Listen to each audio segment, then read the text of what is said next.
Well, hey y'all, Erin here. I hope that you are having a wonderful summer. We have taken about 6 weeks off of formal schooling, and we'll probably have about another 6 weeks until we start up our next school year. And we have had an awesome June with 3 trips. But now that we're in July, I was ready for a little bit more something structured. So if you're new here, I'm a homeschool mama to 3 kiddos. I have an 8-year-old, a 5-year-old, and a 3-year-old. And I've been homeschooling from the beginning, so I feel really aligned with the Charlotte Mason philosophy of schooling. So one of her most well-known sayings goes like this. She says, "Education is an atmosphere, a discipline, and a life." So even if we're not doing schooling, we're still learning. We're just learning naturally through what we do on our day-to-day life by spending a lot of time in books and being outside in nature and cultivating an appreciation of all the different forms of art. So in our homeschool journey, I've always been more of a structured mornings and a relaxed afternoons kind of person. So that's what we're doing. When we wake up, we do our morning routine.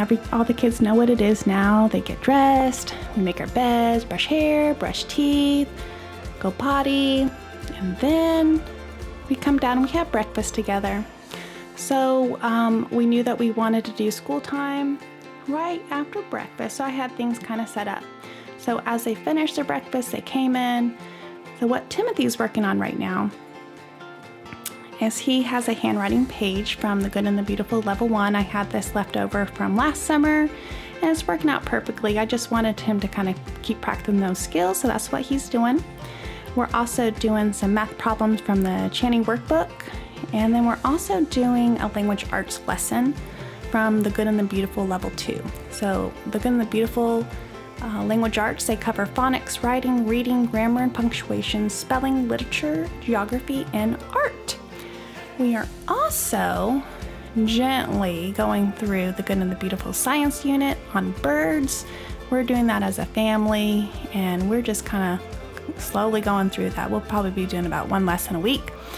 And so I will have a review on that probably at the end of the summer. And then what Evie's working on, she has a kindergarten workbook. So she does a handwriting page and a math page each day. And as you see, stickers are a big hit in our family. So they complete their work that they're doing, and then they get to pick out a sticker and put it on the page where they want it, and they really seem to enjoy that. So something small, but it just kind of works for us. And Titus, this is kind of new. So he's about 3.5 now, and I just kind of find whatever will keep him kind of busy at the table with us. So right now he's really into kinetic sand, as you can see. Sometimes we do Play-Doh, we do a lot of clay in our house. We do painting, coloring, dabbers, puzzles, you name it, all sorts of things that'll keep him interested. It's amazing. I can see already his attention span growing so much from even 3 months ago, 6 months ago, and especially from a year ago. So this is definitely a new thing in our family, us all sitting together. But I'm really enjoying it. It's really lovely. I like this part.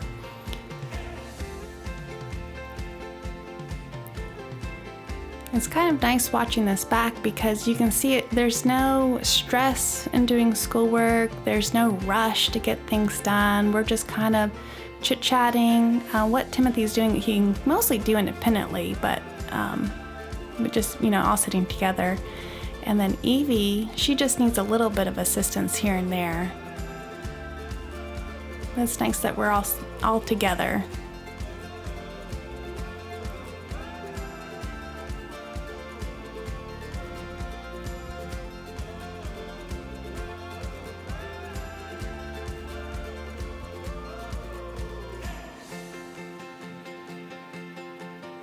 So right now for our school time, it's taking about an hour, which I don't think is bad at all.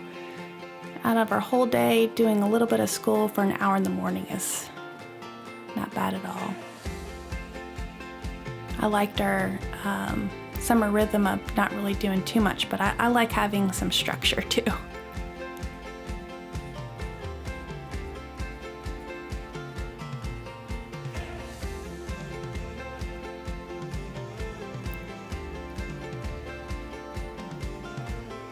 So as they finish, they can just get up and go as they please, or they can find another activity to do. So right here, Titus has finished and he is finding something else to do, which is A-okay. So right here, my kids are doing clay. Like I said earlier, they're really enjoying working with clay right now. Timothy's working on a fun little project. I'm curious, can you tell what he's working on? So what he's gonna do is he's building this right now. We're gonna bake it, and then he's gonna have my husband take it outside and spray paint it. And then he is gonna put an object on the top. I'm gonna give you a clue. It has to do with one of our favorite Bible stories. So if you think you know what it is, put it in the comments down below.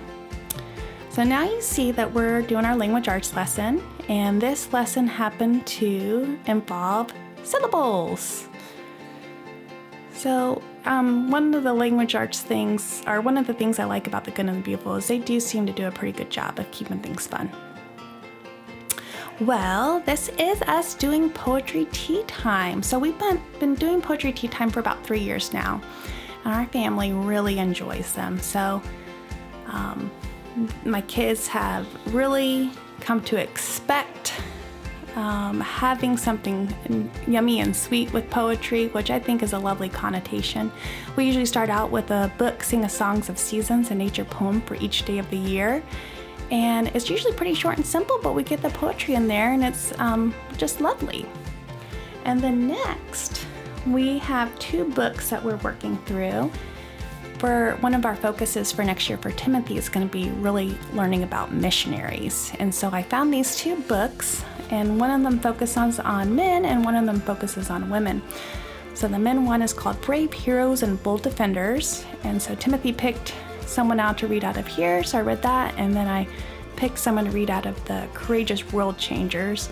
I think probably in the future I'm going to start reading them in order, just so it's easier for me to remember who we've read and who we still have to read about. But they're short stories, but I think it's great reading about these stories of men and women who were brave and who were courageous and were making a huge difference in our world by what they did in their day-to-day life. And then our current family read out loud right now is called The One and Only Bob. And I don't know if you've heard of this series before, but the first one in the series is called The One and Only Ivan. And we read that one last year. We loved it. And as you can see, I'm doing a read aloud with the ages of my kids, 8, 5, and 3, and they're all able to listen. I think that's why having food and snacks and yummy drinks along the way helps them focus on the read alouds a little bit longer. But Bob's a funny guy. He's the dog, so we're having fun reading this one. I think we're really going to enjoy it. So what you see as far as reading in this video is just a small snippet. We spend a lot of time in books. Titus gets books before nap time and for his bedtime. Evie gets 3 picture books at bedtime, and then a Bible story, and then Timothy gets to read aloud at his bedtime too. And so right now he and I are working through the Green Ember series. We're on the 3rd book right now. And he said in our review of all of our read alouds last year that the Green Ember series was probably his favorite out of all the books we read. So we're just really enjoying that.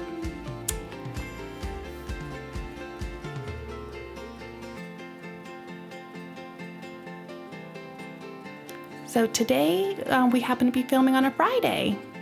And so we went right into family movie night. We picked one of our family favorites. It was one of Timothy's favorite when he was Titus's age. So we picked Kung Fu Panda 3. It was a fun movie. Well, thanks so much for joining us today. I hope you enjoyed it. And I hope you subscribe and like, because I have lots more videos coming up. Talk to you later. Bye.